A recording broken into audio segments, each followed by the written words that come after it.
Salut tout le monde, c'est Mr. Brown. Je suis ici aujourd'hui pour vous aider à pas tomber dans la merde.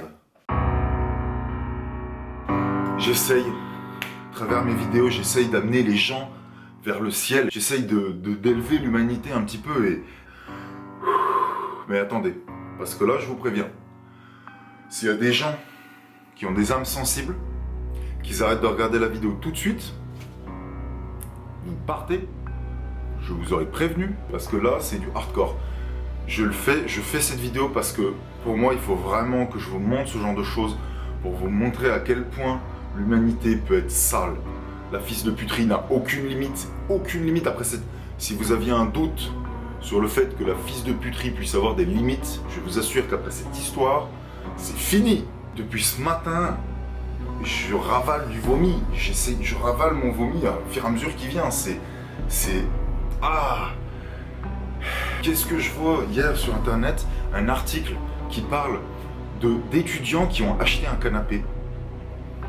Vous allez me dire, mais il est zinzin, il est complètement zinzin, ce Mr. Brown. Pourquoi il est énervé comme ça alors que des gens ont juste acheté un canapé? C'est normal, les gens ont bien besoin d'un canapé. Quand on est étudiant, on se fait des petites soirées, bière, pizza, on rigole avec les potos, voilà, c'est normal. Voilà le canapé.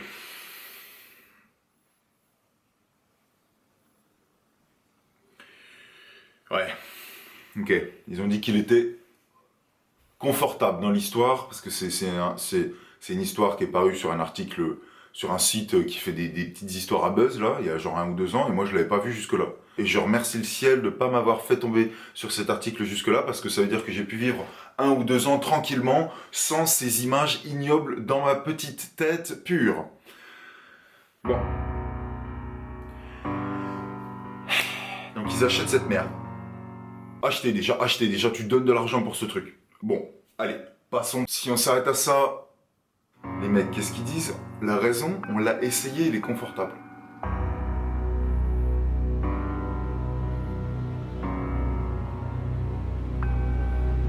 Il est confortable. C'est pas une excuse, ça, il est confortable. Non, mais vous imaginez le monde où on va? Peut-être que le cul de ton chien est confortable. Est-ce que c'est pour ça que tu vas rentrer dedans comme une furie? Peut-être que la chatte de ta mère, elle est confortable. Vous imaginez où on va avec ce genre de logique? On achète un canapé comme ça parce qu'il est confortable. Non mais c'est n'importe quoi, moi ça me fait flipper. Et là vous vous dites, mais Mr. Brown, mais pourquoi est-ce que tu m'as montré ça? Pourquoi? Ma vie allait bien, je commençais à me rapprocher du ciel, pourquoi est-ce que tu me montres ça? Je suis en chute libre, Mr. Brown. Je suis le Icare français du 21e siècle. Qu'as-tu fait? Qu'est-ce que tu... Es-tu fou? Es-tu fou, Mr. Brown? Attention, ne perdez pas espoir, il reste des gens bons. Rapprochez-vous de votre famille dans ces moments difficiles. Pensez à tout ce que vous avez eu depuis que vous êtes jeune. Pensez à votre famille, pensez à votre ami, à tout ce que vous avez accompli, que vous êtes quelqu'un de bien. Ne l'oubliez jamais, surtout dans ces moments-là. Ne vous laissez pas attirer par les solutions de facilité ou les idées extrêmes. On pourrait se dire que ça s'arrête là. Vous êtes loin du compte. Loin du compte. Le canapé, au final, n'est même pas si confortable, puisqu'une des gonzesses qui ont acheté ce canapé commence à se plaindre qu'il y a des trucs un peu anguleux sous ses fesses.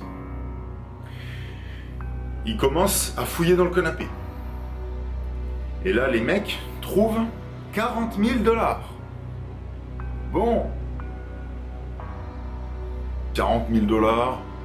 Allez, je dirais pas que ça compense, que ça fait que cette histoire est neutre, mais ça pèse quand même dans la balance. 40 000 $, c'est toujours cool.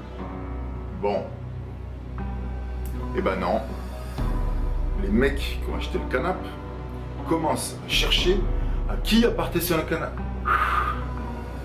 Et là, les mecs qui ont récemment acheté ce canapé commencent à chercher à qui il appartenait avant.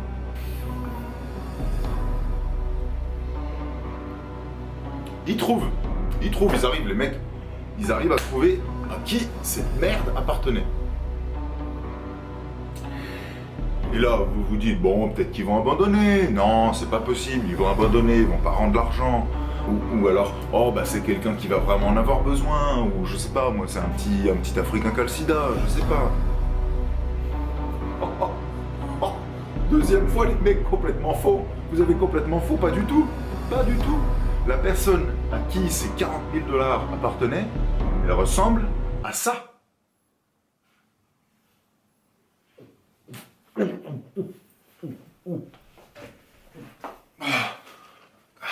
Excusez-moi. J'ai pas réussi à ravaler tout mon vomi. Donc, ils ont acheté cette merde. Putain. Ils ont niqué l'humanité en justifiant ça par le fait qu'il était confortable. Ils se sont assis dessus, il était même pas confortable. Ils ont trouvé du cash dedans et ils l'ont rendu à une vieille. Des gens qui trouvent 40 000 $ et qui les rendent à une vieille, c'est... Il y a des gens qui travaillent pour ça. Il y a des gens qui volent pour 40 000 $. Il y a des gens qui se prostituent pour 40 000 $. Et eux... Voilà. Ça, ces mecs-là, ils sont en train d'uriner. Ils sont en train de faire pipi sur chaque personne sur cette planète qui essaye de réussir, qui essaye de gagner de l'argent. Des fois, il y a des gens qui me disent « Mais Mr. Brown, prends des vacances. C'est dur. Ce que tu fais, c'est difficile. Tu traites de sujets compliqués. Prends quelques vacances. » Mais les gens qui cherchent à faire le mal, qui cherchent à voir le monde brûler, eux, ils ne prennent pas de vacances. Alors comment est-ce que je pourrais, moi, prendre des vacances? En fait, je sais pas si j'aurais dû vous montrer cette vidéo. Je l'ai fait, je pense, parce que je pensais que voilà, ça pouvait vous montrer à quel point l'homme peut être laid à l'intérieur. Alors moi je dis, plus jamais ça. Tous ensemble, faisons en sorte que ce genre de choses n'arrive plus jamais. N'oublions jamais, ne pardonnons pas. C'était Mr. Brown. Si vous voulez d'autres conseils lifestyle, abonnez-vous. N'hésitez pas à mettre un petit pouce bleu en dessous de la vidéo. Je vous promets que la prochaine, ce sera beaucoup plus joyeux. Je vous dis à la semaine prochaine. D'ici là, restez beaux gosses.